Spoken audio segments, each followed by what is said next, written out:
Yeah, yeah, yeah. Welcome to Glue Wednesday if you're watching the broadcast. And guess what?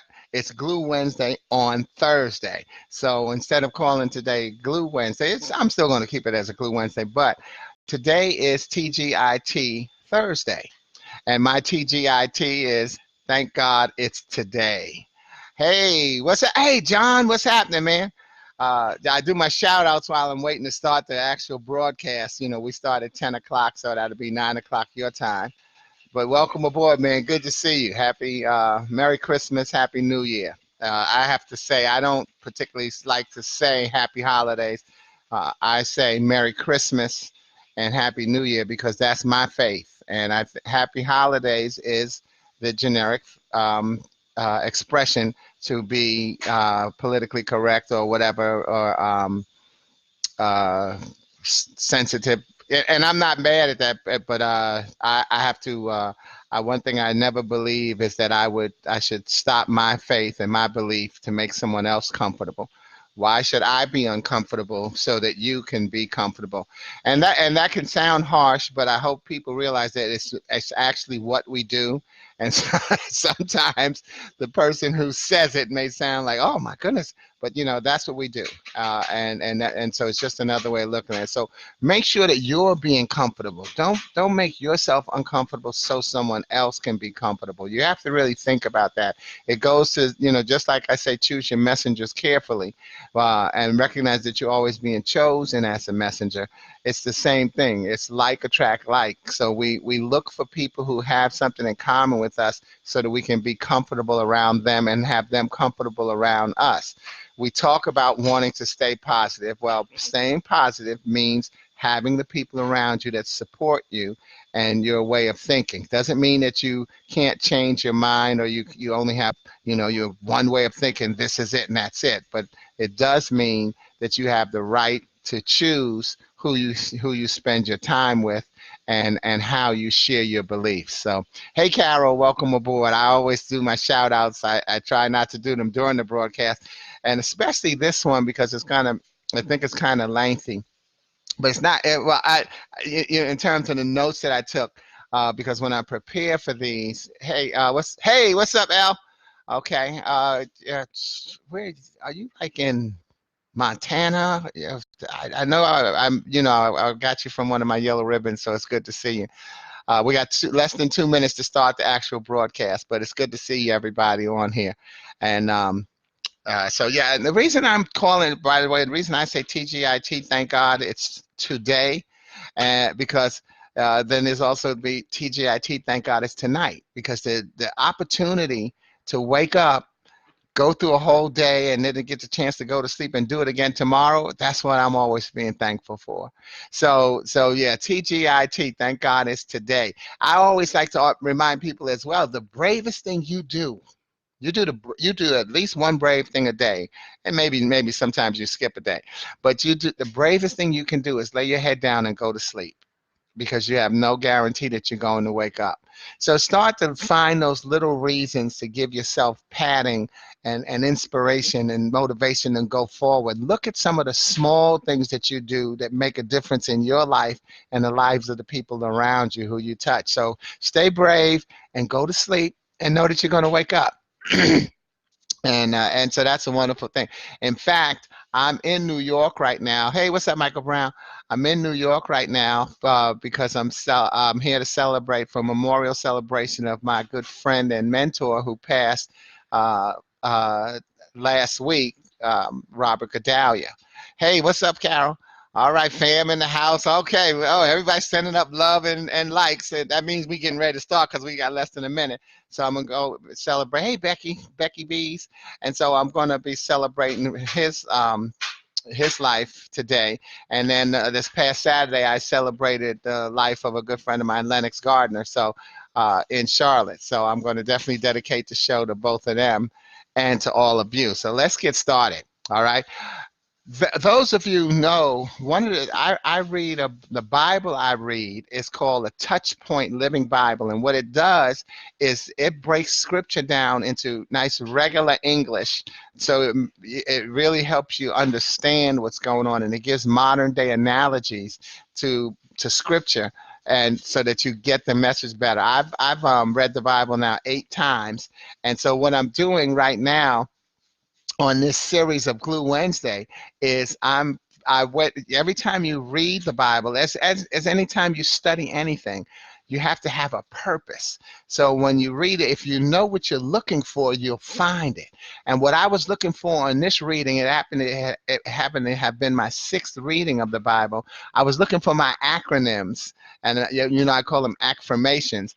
I was looking for scripture that matched up with my affirmations, and then again, that's another way of helping me understand the Bible and just enjoy it, because the Bible, like anything, it's about enjoying it. It's not about you have to live this way. It's about here's suggestion, here's what's been going on, and here's how you can modify it. So I'm in the book, and I'm just jumping around when I do the broadcast. But today I'm going to be bringing you some of my affirmations from the book of Ecclesiastes.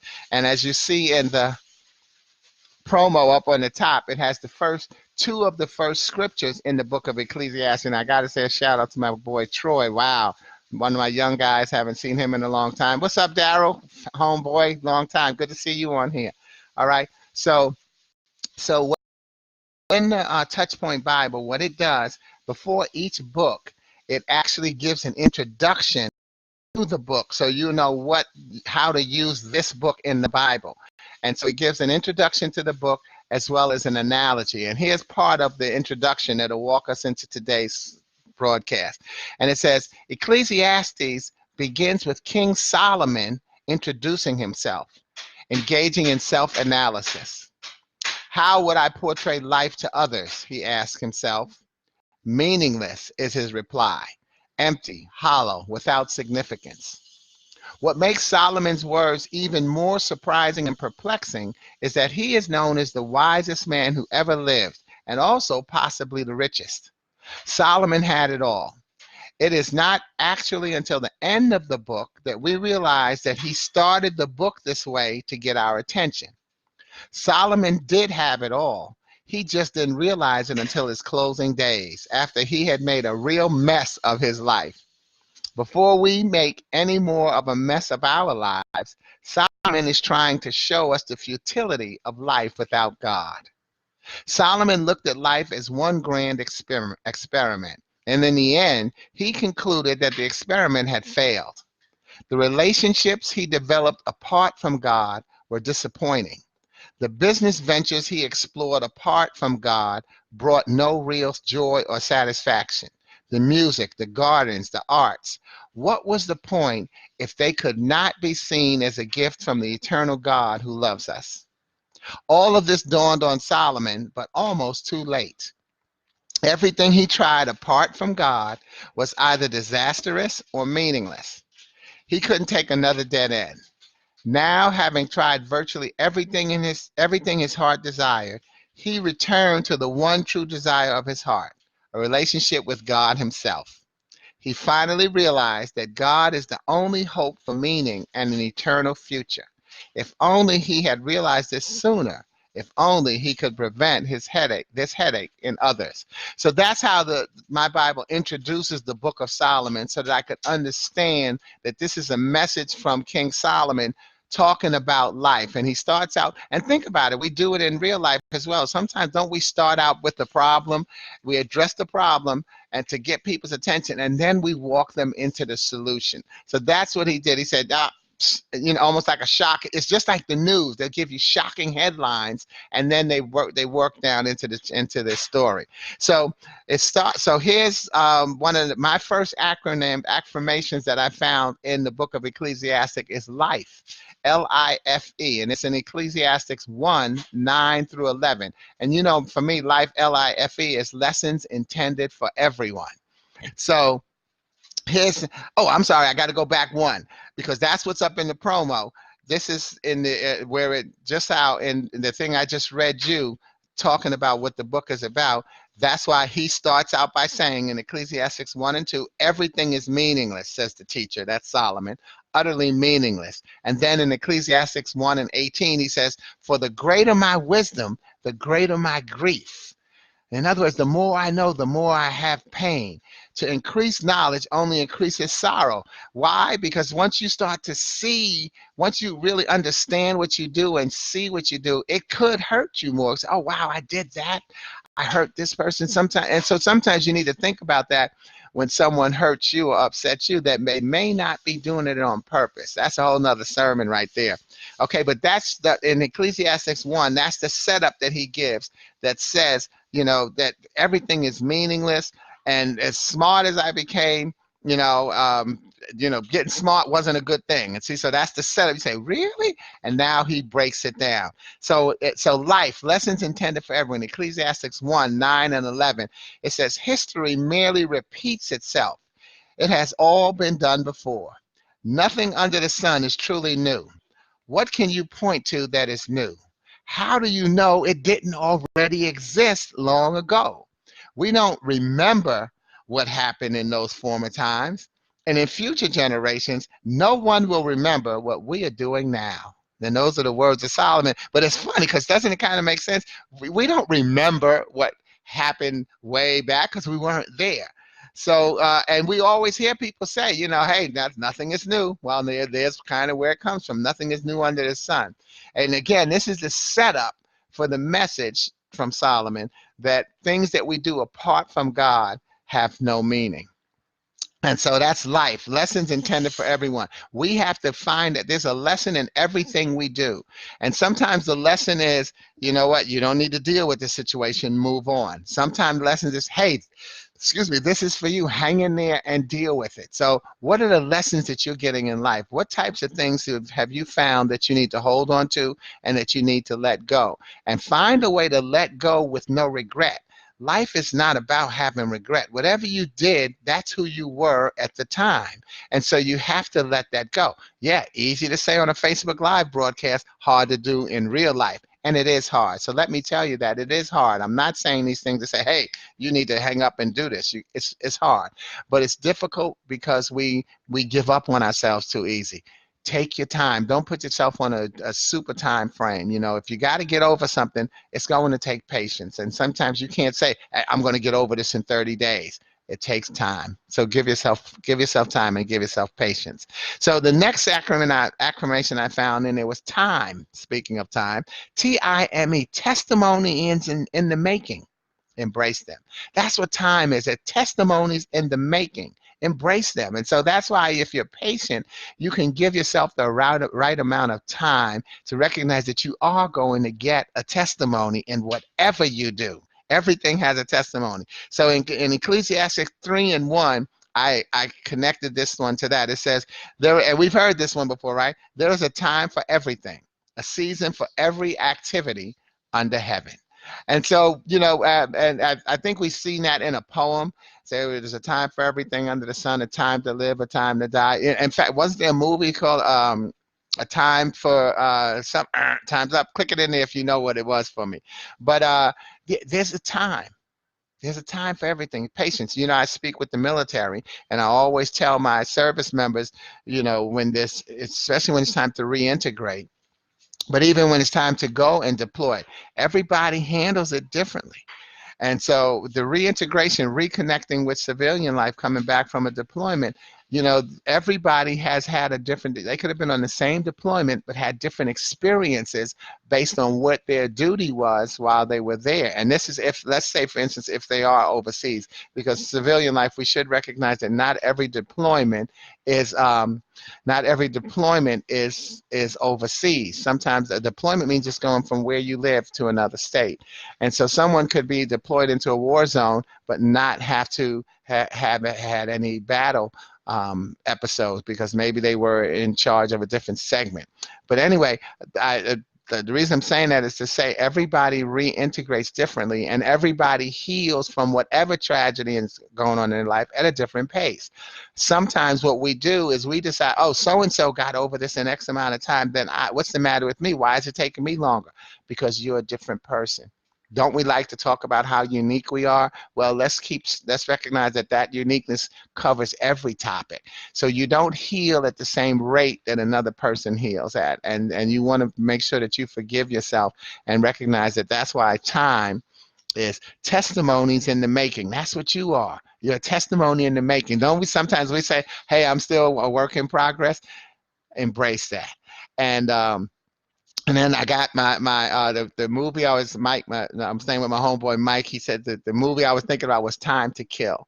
Okay, so there's a time for everything, and that if you haven't seen that movie, it's a good one. It's about I think the guy was wrongfully accused and what's going on in jail. Right? He wasn't wrongfully accused.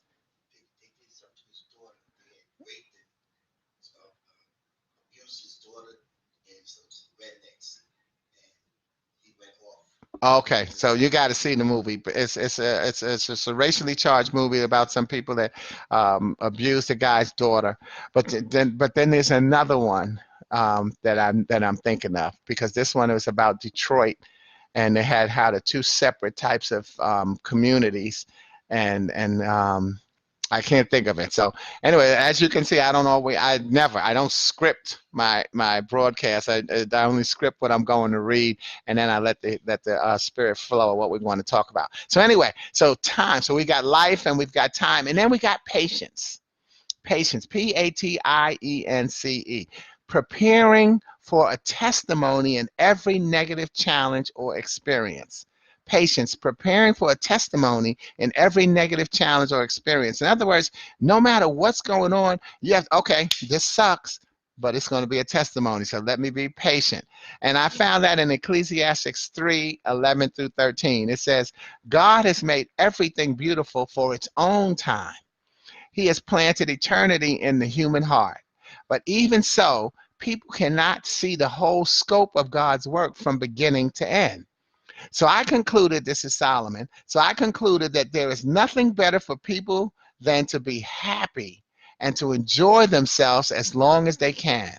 And people should eat and drink and enjoy the fruits of their labor, for these are gifts from God. So there you see why I chose that for patience.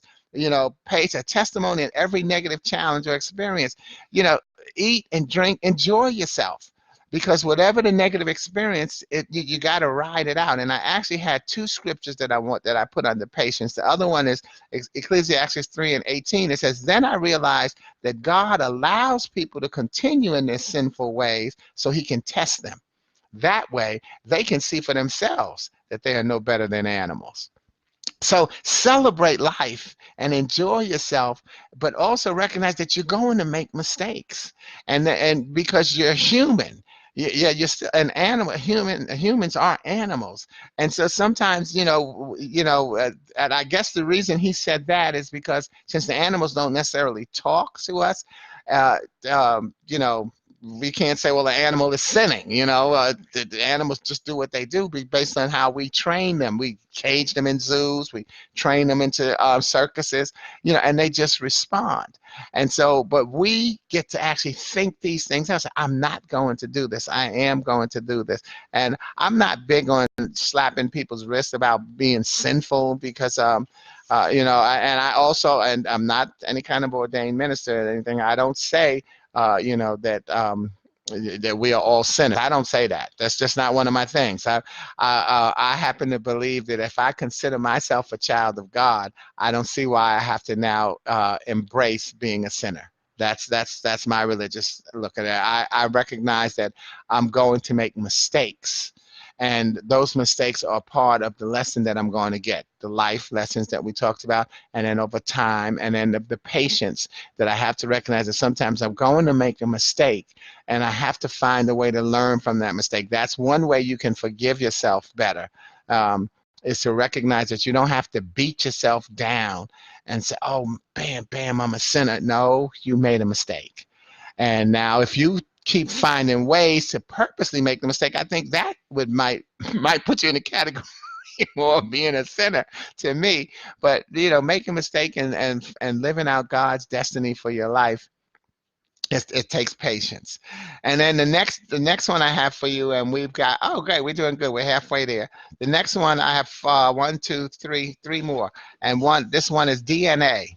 Just like we say somebody's DNA, and I call it a divine needs assessment. Your DNA is your divine needs assessment. And in Ecclesiastes 3:14 through 15, I find it says, and Solomon says, and see now what happens, by the way, is the message is starting to switch over, by the way. Solomon started out by saying there's nothing meaningful. And now he's starting to say, okay, find these things to say, yeah, this does have meaning. Yeah, I got your attention. Now let me tell you why it does have meaning. So your DNA, your divine needs assessment. And I know that whatever God does is final. Nothing can be added to or taken from it. God's purpose in this is that people should fear him.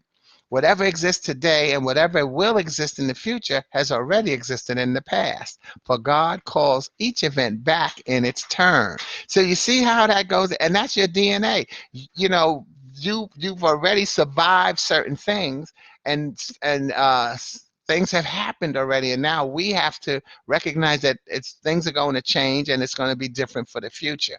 So I think that's really good. I like that. But everything God does is final. Nothing can be added to or taken from it. That's our divine needs assessment. Recognize that what God is doing in your life is for you, and and so the twists and turns aren't that God changed his mind. This happened to you so that that can happen to you, and you can learn from this. It's a wonderful. Hey Todd, all right, my cousin, love you, and I'll see you tomorrow. Okay. Focus, Focus. Finding ourselves creates unlimited success. Focus on you and let other people come into focus. One of my favorite F's. And in Ecclesiastes 4:4, I find that because it says, then I observed that most people are motivated to success by their envy of their neighbors. And then Ecclesiastes 5:11 says, the more you have, the more people come to help you spend it. So think about my acronym. Focus. Finding ourselves creates unlimited success. Focus on you and let other people come into focus. Once you decide what you're going to do, you see who's here to help lift you up and who's here to knock you down. So that's why I thought it was interesting when he says, I observed that most people are motivated to success by their envy of others, of their neighbors. So somebody doesn't like what you have, and so that may actually motivate them to be successful. So sometimes look at these people as success. They say, well, if they have that, then I should be able to have that. Or they don't want you to have something, so their success is in tearing yours down. And then I like to reference and give a shout out to one of my good young brothers, Malik Youssef, because he did a post on his Instagram, and it is a poem, and it says, not, and I'm just slightly quoting it, it says, not every struggle you go through is even about you. It is often a test for those who claim that they're riding with you, but are usually riding on you. But those rough times will almost always scrape them off. So yeah, someone says, I'm riding with you, when in fact they may be riding on you. And then when the times gets tough, you'll find out that they're really not with you, because once the going gets tough, they scrape off. So that's my brother Malik Youssef, and check him out on Instagram as well. So make sure you're focused. And then the last one for the day is joy, Joy. Just one you. And my bad, this last one is connected. I put two together. Joy, Joy, just one you. And because it's a gift, Gift. God issues fulfilling testimonies. See, if we think about all we've talked about, the life, the time, the patience, the DNA, the focus, all of these are about being who you are. And there's nothing better than to celebrate than who you are. And that's why joy is just one you. Celebrate who you are and enjoy your life, and recognize that your life is a gift. And the gift is God issues fulfilling testimony. So he has issued your life, and when you have that patience, you get every single testimony that is there for you. And I found that in Ecclesiastes 5:19 through 20. It says to enjoy your work and accept your lot in life. That is indeed a gift from God. People who do this rarely look with sorrow on the past, for God has given them reasons for joy. So once again, don't you see that it's not about regret, what happened in the past. Whatever you did in the past, that's who you were. Whoever you dated, wherever you went, that's who you were. Your taste in partners, your taste in lifestyles, places to live. All of these things are things that we did. And as you know, isn't it that saying, when I was a child, I did childish things. As I became an adult, we mature. So forgive yourself for what you've done, because it's more important that you forgive you, so that you can therefore, because you know what you really went through. Sometimes people will, and we do it too, by the way. Sometimes we will judge somebody else unfairly because we don't know the whole story. We look at somebody and they did this and that, but we don't know what they really went through to have to make that decision, to take that twist in life. And it's a tough thing to do. My prayer every morning is that I can become less judgmental, because I know I'll never make it to being non-judgmental. See, we have to have some judgment in us. That's like that cliche we know: fool me once, shame on you; fool me twice, shame. No, fool me once, shame on you; fool me twice, shame on me. That's judgmental. Because what it's saying is, if somebody that looks like you scammed me, the next time I see somebody that looks like you, my guard goes up. Oh, I'm not going to let them scam me once. See, fool me once, shame on you for scamming me. But now here you come, here's somebody else going to try the same scam. No, that's the same thing. And then, but the blessing that in maturity is us recognizing that that's a reaction. I realize that I just unfairly judged you because you look like someone who scammed me. And so I'm going to say, okay, this is not really that person. So let me take my time and walk around the wall and not judge them, and give them a chance to be who they are. Joy just won you. So, and that's what I'm saying about, recognizing that it's, we all have to have that little pinch of judgment in us for our own safety and security. And so it's okay. But I just pray to not be totally judgmental, which is one of the big challenges that we have in our lives and in our society, as people don't know what someone else is going through, and we just decide to label them as sinister and divergent, etc. And sometimes we label them as heroes, when in fact they don't deserve that as well. So, judgment goes a lot of ways. To see what you can do to take it out of your life. We talk about it a lot, but it's a tough thing to do on a daily basis, and sometimes on a consistent basis. So what I want to close with, and like I said, and is a poem that one of my favorite poems from my original book, my first book. I Found Out I'm Dying, a celebration of life. And I like to make the point that, see, again, like I say, the news, you get that headline, the similar to what Solomon did, that life is meaningless. So my book title is I Found Out I'm Dying. People are like, whoa, but then they don't look at the subtitle is a celebration of life. It's about the fact that physically we're all dying from the day we're born. Get over it. One day you won't be here. So I know that I'm going to die. So that's why I'm enjoying life. The book is not about dying at all. It's all about living. And that's what I want you to do, is keep finding ways to live. Recognize that the things that you've done in your life were part of who you are. And guess what? They haven't killed you. So celebrate them and keep celebrating life, and making other people happy by making yourself happy. Because when you find happiness in you, it's easier to share happiness and get happiness that people want to be attached to. So this poem is called I Found Out I'm Dying, and I read it last week at Lennox's memorial service. And I won't read it at Robert's, but I definitely dedicate it to those two because they're on my heart right now. But I dedicate it certainly to everybody. I found out I'm dying. You see, actually, I've known it for quite some time now. But for so many others, it's new news. So I'd like to thank you, God, for yesterday, as much as I do for today. And I ask that you, my friends, pause, but not stop, to think about some of the wild things I've survived before this, my greatest challenge. And believe me, death is the only challenge we won't sit and talk about or relive. But we can find joy in it. Joy, because there'll be enough kind words at the funeral to create a new dictionary.